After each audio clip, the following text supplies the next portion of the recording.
Hello everybody, and you are so welcome to the first episode of Crunch My Numbers. I would like to take this opportunity to first of all thank you very much for listening, and I would like to introduce you to myself. I'm your host, I'm Paul Redmond. I am from a place called Blackwater in County Wexford, based in the southeast corner of Ireland.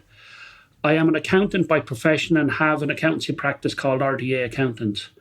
I'm also a strategist, and I spend a lot of my time looking at strategy and helping people implement strategy, whether it's in their personal business or financial life. The whole idea of Crunch My Numbers was to build a podcast where we can look at numbers in a slightly different format, and we can use numbers to tell a story. And that story is the story of your journey through personal and business. For me, it's always been about understanding where we sit as a business owner, and we are a different type of a breed of people. We look at life differently than people who are not business owners. And why is that important? I suppose for me, it's really important because looking at life as a business owner means that we're always constantly switched on. Now, we can relax and we can understand, we can take time out and all of that, but we just have a different outlook in how we view the journey for our business and our personal life. And what I'm trying to do throughout this episode and throughout this series with Crunch My Numbers is to tell that story from the family first side of it and then the business. Because we constantly look, and this was a big issue for me growing my own business, is that everything was about the business and everything was about understanding, and the life revolved around the business, especially at the initial stages of the startup and the initial growth stages, where in fact, if we had have done this from the family perspective first, everything would have been a lot easier and a lot simpler. In the modern world of today, things are changing, and they're changing at such a rapid pace. It's hard to keep focus on where you should spend your time and what you should be doing. So throughout this, we hope to actually help you on that journey and try and make your steps a little bit easier on how to tread your way through the water of that journey. Thank you so much. Now, what I'd like to talk about now is, what do we talk about in this first episode, and what is the first episode all about? So for me, it goes back to an old story that we used to be told years ago about three legs under one stool. So if you get a three-legged stool, it is very stable to sit on this three-legged stool. But if you take one of the legs away, the stool becomes very, very unstable. You'll be okay sitting on the stool for a while, but after a while, you will end up with a lot of issues through balance and not being balanced right. And in the context of the three-legged stool, this is where we're looking at from the start. So how do we, as business owners and business peoples, pull together this concept of the family first and then the business? And for me, it focuses on three specific areas of your life. And the three areas are very, very distinct. And the three areas of your life are health, wealth, and relationships. And if we take those three areas as each a different leg of the same stool, we will actually understand that the journey is can be balanced in a lot different way than we can think about. And it's just a matter of stepping back and having this, just thinking, am I okay in this area or that area? And it's not all about the personal side of it, because we can look at the health, and it's not just personal health. We will be looking at our business health. How healthy is our business in certain areas? When we're looking at wealth, wealth doesn't always necessarily just mean money. And then we're looking at wealth in a number of different contexts and a number of different areas. And the same thing goes for relationships. So the relationships are the relationships we can have with ourselves, with our family, with our customers, with our suppliers. So all of these areas, again, need to have some kind of a focus. And when we're starting this overall strategy for moving forward, these three areas will be the bedrock of how we can understand how to put everything into place. So as well as these being really important, it helps us achieve a balanced and purposeful journey. The one thing then we're going to move into in this episode today as well is the concept of leadership, and how do you, as a leader of your business, bring those three areas into your life, but also concentrate on your style of leadership and what does it mean to be a leader in the world today. And in the world today, the world is so fast changing. I mean, with the onset of artificial intelligence, AI, or the onset of automations, everything changes at a rapid pace. And compared to where we started out back in 1983 or 84, it was a lot slower then. And you were very, very niche down into your own particular area and your own particular location. But now everything has evolved at such a rapid pace that how do we keep up and still maintain our overall sense of purpose and leadership and style? And this is what the concept we're going to talk about, which is a concept called fusion leadership. So how do we fuse all these elements into one? So thank you so much. And as we get into the podcast, we will go through each of these areas in a lot more depth. I could think about this scenario. So you're sitting at home and you're with your family and you tell your family to get ready. We are heading off and we're going away on a vacation and we're going in 2 days' time. And just picture the scene. Think about all the excitement within the family and everybody's getting ready. And if you're like me, you're going to have to do 3 days work in 2 days to get away for a few days. But that's all a part of how we set ourselves up for going away on a vacation. So as the excitement rises and everybody packs the car and everybody goes out and gets their hair cut and, gets everything ready and done and pack the car and you sit into the car and you look around and your partner's sitting opposite you and she turns around and says, "Where are we going?" And everybody is looking at you and you say, "I don't know." And she goes, "What do you mean you don't know?" "Actually, I don't know where we're going. But you've told me to get ready and get this holiday in and pack everything in the car and the kids are here and everybody's excited and you tell me we don't know where we're going." And I say, "Yes." Now you just think about that for a second and think about the journey that you're on as a business person and how this reflects within your journey as a business owner and how does this really, is this you? Is this your situation where you're a lot more reactive than proactive and you're not really putting something into place? So as we look at the family and the business together, we have to have a plan. If we don't have a plan, we'll end up going through the day with problem, crisis. And you're ended up spending all your time solving problems and waiting for the crisis. So if you plan, it'll give you the understanding and it'll give you the mindset that this thing can be done differently and this thing can be done a lot simpler. So as we go down through the 3 legs of the stool, and we start with the first leg of the stool, which is health. How do we go about looking at the health? So we look at the health again as 2 different areas. So you're looking at the health and you're looking at the health on the family side of it and you're looking at the health on the business side of it.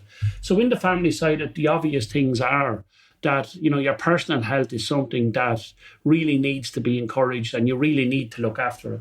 So I would encourage everybody here as the very first exercise to book an appointment with their doctor and just have a simple blood test done. And once you have that blood test, everybody says, "Oh yes, I will do this," and "Oh yes, I will. There's no problem. Of course I'm going to do that." But they don't actually do it. So I would say stop the video, write a note or take out your phone and make that appointment. And that can actually save your life. And in fact, it did save my own life. A few years ago, I went on the journey with cancer and it was found as a result of a simple blood test that I had. And thank God I am out the other side of that now. And it's a good story, not a bad story. So having a look at the health and the temperature check and look at your own side of it, and then encourage your family members to do the same thing. That's always the first thing. But then I look at the next stage of that health is to look at your financial health personally. Like, are you paying yourself properly in your business? Are you taking the right salary, being tax smart within your business? Are you preparing for financial long-term, building long-term wealth? Do you have a mortgage and are you paying off your mortgage at the appropriate time? And do you understand what it really means to increase your payments by a small amount if possible and pay back months off your mortgage? So these are all questions in your financial health that you need to really understand and really sit down and just analyse. And it can be done really, this doesn't have to be a big, massive event. It just can get a sheet of paper, sit down, write a list, and start looking at that list in your financial health and your personal health and say, where can I help and improve this? And the other side of this is the 1% improvement model is a fantastic mechanism for actually having huge long-term structured, strategic balance change by implementing the 1% improvement. So what that is you just take something and you try to improve it a tiny bit. But it's consistency of the improvement. It's what's really, really going to help longer term. We've looked at the financial health and we've looked at the personal health. The other things are, in terms of what's going on in the world today, there's a couple of other areas. We need to look at mental health.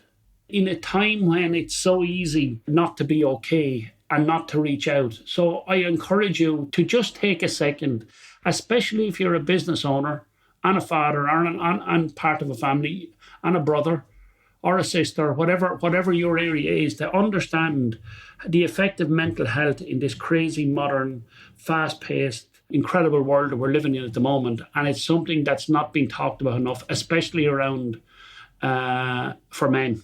And it's okay not to be okay, but you really need to be looking out from the health perspective and the mental health perspective and see, is there anyone out there that you can help? And it could be really, really just as simple as saying hello and having a conversation. And if somebody comes into your mind, as they do quite often, pick up the phone and just ring that person. And you do realise when you're talking to people, you say, how are you? I'm grand. I'm grand is not I'm grand is not the answer. They're not grand by somebody just saying they're grand. So, and oftentimes somebody just wants you to listen to them as opposed to giving them advice. That's why God gave you 2 ears and 1 mouth. The other thing then is to maintaining physical health. And the physical health is, are you in good shape physically? Have you an exercise program? Are you taking exercises? These are all things as business owners that we don't actually plan, because we're just going through life as we see it happen. So having a proper physical and mental well-being and having consistent health practices and strategies for maintaining physical and mental health, I think is really, really important. The next thing that I want to talk about is wealth. And for me, this is a really interesting part of it. And your wealth can be, again, gauged in money terms, but it can also be in the gifts that you've been given, in the talents you've been given. People can be very wealthy and not have a lot of money, but also people can have a lot of money and not be very wealthy at the back end of it. So what does wealth mean, and how can you approach wealth, and what's the significance of that? And for me, the significance is really, really important. So we need to plan again, go back to the holiday story. We need to have a proper financial plan that looks at a huge number of areas for us. Again, we start with the family. So you sit down with the family and you plan your wealth, and you plan out from now till the day you retire, and then you plan out from the day you retire till the day you pass away. And that can be done in very, very distinct stages. And the stages are the same for everybody. Everybody goes through the exact same stages of financial planning. And it really is, when you start out, it's starting to build, people buying their first car, then moving in and getting the first apartment, then getting the first mortgages, then understanding there's building a house, and then you have a family coming along, and then you start planning a little bit for the future, and you start trying to build your savings. Then you're trying to end up how to be smart with tax planning. And then you're also looking at, from a tax planning perspective, you're looking at how can I use the tax system to help me grow my financial wealth over a period of time. So it's about stepping on the train of that journey. It doesn't matter really what stage you're at, because there is this stage where we start, and then there's also the stage, like there's 4 stages in a business, and we'll talk in deeper about these on another episode. And they are the startup section of your business. Then we look at the growth section, then we look at the scaling, and then we look at the harvesting. But this all comes back to, what plan do you need to have for you, and what are the things for you in the plan that actually make sense for your personal financial situation? Because the plan is the same for everybody. Everybody has the same opportunities to grow. Everybody has the same opportunities in their personal life and their business life. So there's no different. But a plan, I promise you something else. If you sit down with a really good tax and financial advisor, they will be able to start today, look at the next 30 to 40 years, and tell you how much tax you're going to have to pay, how much income you need, where are your risks, where are the areas that you really need to focus in on. So looking at that, setting financial goals, and then it's very easy to set a goal, but it's not about the goal, it's implementing the system behind the goal. So what system do you have within your financial planning and your financial business planning and your financial personal? Have you a system in place that makes this a consistent approach to everything? And there's things like budgeting, saving, investments. All of these things are actually really, really simple to put in place, but put the system in place and then implement the system on a regular basis. In this series is building of relationships. It's the third leg of the stool. So where do relationships fit in within your business, and where do relationships fit in with your personal life? And for me, all business is done, and the best type of business is done with building relationships. Whether that's a relationship with your customers, clients, suppliers, team, if you don't have a good methodology for building those relationships, you will actually struggle, and you will struggle in such a hard way that there's no need to struggle if you understand how to do this. And the simplest way of building relationships is understanding what your core values and what your culture is. And your core values and culture have a massive implication in building the relationships that last.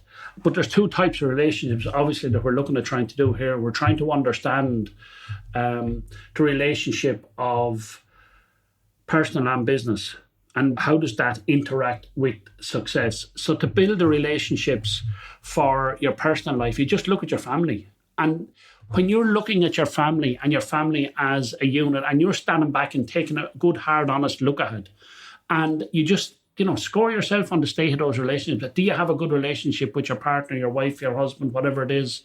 Do you have a good relationship with your kids, your family, your brothers, your sisters, your mom, your dad, your in-laws? And that will replicate itself in your business. So if there's massive things that are cropping up in your own personal life, it's very difficult not to have those same issues cropping up in your business life, because you just didn't give yourself time to stand back and say, how does this really affect me moving forward? And if I improve my business relationships and my personal relationships, once I improve one, the other, I'll see how to do it, and then I'll be able to build a better business relationship. And if you look at your team and you look at the team that you're building in your own business, that team is always built on building a strong relationship. The longevity of the team will be built on how good you are at that area of it. So what are the strategies to do with building relationships? Again, it's, and we just mentioned there, it's about core values. Now, if you take your core values, and our core values are honesty, trust, respect, and teamwork. Now, if I look at those as a value, and I go through some of the best clients that I've ever had, I can categorically tell you that they will have the same core values. There's no issue. They will have the same core values. And the people that you resonate the most with will have the same core values as you. You can have relationship with people that don't have the same core values, but they'll always be wondering, there'll be something in the background, you're saying something just not working right here, or something is just not fitting into place. So those values are critical. And how you build those values are, you look back at your own family and your culture and how you were brought up and all of that, and that generates the values. And then it's the values you have in your personal life are the ones that you will have in your business life, but you haven't really thought about that as a value. The other area of the relationships are then the people that you interact with your business. And that's everybody that touches your business. And everybody that touches your business can be all the service people that are around your business, all the team that you're working with, all of the suppliers, all of the families that are interacted. So your business will have a huge effect, both personally and relationship-wise, with the people that are interacting with you in your business. That is why we say this is the third leg of the stool, and building that is of critical importance to the future of this journey. So what have we talked about here today, and what have we looked at so far? We have looked at the concept of how the family and looking at the personal side of it from a financial impact has a massive impact on the business side of it. We've also looked at the three legs of the stool, and the three legs of the stool are health, wealth, and relationships. And the only reason we look at those is actually to give us a flavour of how to organise ourselves as business owners. And once we understand how do we organise ourselves, we use these three areas, and then we just analyse ourselves under these three areas and get a plan and put a system in place and create the values. So what we're going to talk about in the next part of this is, as a leader then, and I have all of these things in my pocket, and how do I actually lead my business into the next journey in this modern world? The question is, what is fusion leadership, and how does fusion leadership affect running your business today. So this is an innovative concept. It amalgamates the traditional leadership. So leadership principles haven't changed over the years. Honesty, compassion, visionary thinking, all of this stuff, and our core values, all of this stuff leads you to be the leader that you want to be. But the world has changed and everything is moving so fast. So we need to change the way we think, and we need to change how we interact and still keep our basic leadership concepts together. If you're looking at to be agile today as a leader in a business, if you're looking at digital innovation, if you're looking at visionary thinking, and if you're looking at all of these things, how does that blend affect? And for me, the thing changes so fast that I had to look at myself and say, I need to change, but I don't know how to do it. I don't know where I'm going to put this stuff. And then if I put something in place in my business today and it's out of date in 6 months' time, and everybody's looking at me as a leader saying he's changing something around, he's doing it again, he's looking at something different. So I wanted to come up with a system that's not just beneficial, but it's critical and it's vital, so that we can say that if we do this way, this is going to help us and we don't need to change in a month's time or a year's time or a system, So what I had to do was I had to come inside myself and ask myself is, what am I trying to do as a leader? And how can I benefit? And that's the whole point of this. As a leader, how can I benefit from the changes that are going on in the world today? And how can I actually say that I want to be at the front end of this? Because one of my areas of focus is innovation, and I like innovation. But I want to put innovation in my business, that if I put it into the business, it's going to be a cornerstone of everything that I do moving forward. So I came up with we looked at this and I talked about these 5 core principles. So what are the 5 core principles of Fusion leadership? And the initial step of this had to look at the strengths that we have, and the strengths as a team, not as an individual. So we have some incredible people working with us and as part of the team. So how can I benefit by their strengths? So the first core principle is combining strengths. And this is to get the synergy of, somebody's really good at this thing and somebody else is really good at this thing. And some of the team are a lot younger and they're just saying, this is so natural to us now. And some of the team are older and saying, this is not great. So if we figure out a way, this collective strength of your team and how these strengths complement each other, this is instrumental in building this new dynamic. So that's the first principle. The second principle is in having an agile mindset. An agile mindset empowers us to adapt fast and make strategic shifts without losing sight of the overall long-term vision. So if I see something that I think will work, we can be proactive and resilient. We can respond to change and we can implement something really fast in a world that's going really fast as well. So we can hop on the train at the station and take that journey as fast as we want to. So having that agile mindset. The other thing is inclusive visioning. So cultivate a shared vision that incorporates, a whole range of perspectives to inspire and promote unity. And that inclusiveness means that we're getting everybody's different viewpoints so that it's not just my vision, then it's the vision of the team. And the vision is robust, it's well-rounded, it's capable of inspiring, it's engaging everybody, and everybody then feels part of it, but you get the benefits of the wealth of knowledge that everybody else has. The next one is sustainable growth.